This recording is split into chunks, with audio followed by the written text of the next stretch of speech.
Happy Monday. Let's talk electrical. Okay, customer complaint. Hey, I need a new refrigerator. I need a new microwave. I need a new.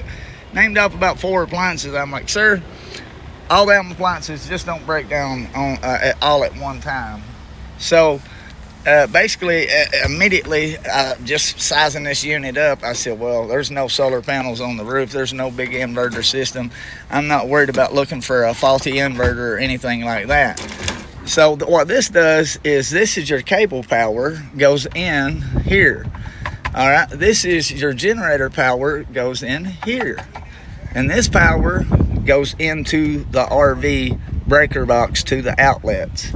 So to diagnose, now this is totally different. This is a converter. It charges your batteries, your house batteries. This is, yeah, we'll talk about it a little later. But to diagnose it, it was one of the outlets that wasn't working. When you put your plug tester, or you can use a voltmeter and basically barely unplug it, put your ground on your ground here, and put your red on your hot. If this is putting 110 into this converter, it should be giving you a 13 to 14 volt reading. I mean, it's around 13.7 is a perfect reading. If it's below, if it's 12 anything, it is failed. And if it's over 15, it is failed. So if it's popping fuses, it is another thing. You've got a dead short. There's something going on. All right, long story short, to save you a lot of painstaking, these are very stiff wires, very hard to get in. One of the biggest tips that I can give you is, you see how this right here has got the garment on, right? Okay, do you see how this one right here, see, I inspect people's work. See how this one right here, all right, failure. Now, just because of that right there, he forgot to put his O-ring on this right here. Now look, that has to go on there. All right, now look, he has to take, I have to take every bit of this apart just because I forgot this right here. So the number one thing about hooking these up, they're very easy. Take a photo. It's always red, white. I look at it like the American flag, red, white, and blue, but it's red, white, and black. All right, and it goes from it goes from left to right. Okay. Anyways, long story short, just take a photo, wire it up same way. All your grounds go on the ground bar. Very simple, very easy, because you got two lines coming in. You have your house feed, and you have your generator feed. If you're plugged up, it's going to vacuum this in and give you a cable power. If you unplug the cable, it will automatically switch to generator if the generator is running. That's why when you start your generator, you'll hear a it's a vacuum breaker. Okay, the number one problem with installing these is people forget to put their garments on. They got to go over the wire in here, and just making that simple mistake.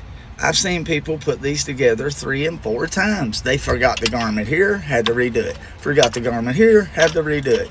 Forgot this little thing, had to redo it. So take your time, make sure that all the garments go on correctly, because look, if I put this garment on this way, I'm not going to be able to get it on. I'm going to have to take it all apart. The garment's got to go this way, that way it sticks inside of here and screws into that housing. So just be very methodical, take your time. You ain't got to worry about getting electrocuted. The cord is laying on the ground here. But you always want to take a test pin and check for, you don't know if these people have some kind of inverter or whatever, but you always inspect the RV for stuff like that.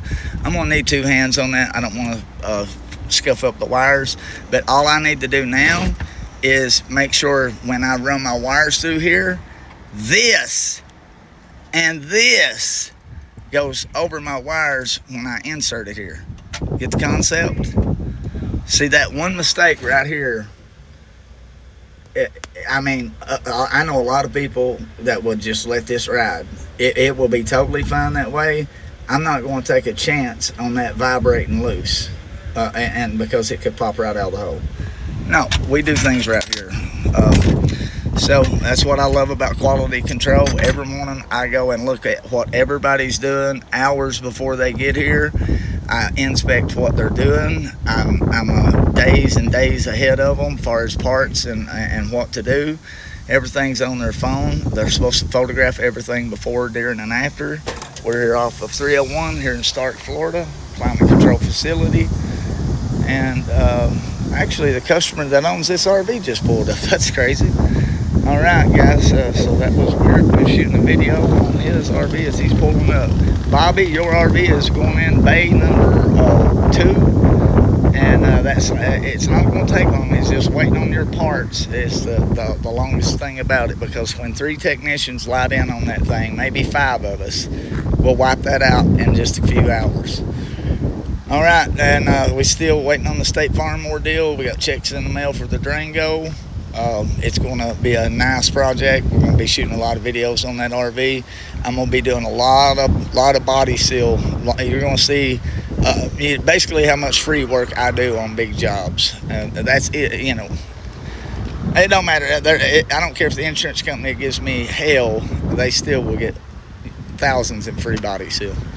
So what man Glenn do here at Elite Mobile RV Repair, he's my business partner. So all right, let's get it. Insurance don't matter. We take all types of coverage. We hate customer pay. We try to find a way to get you covered.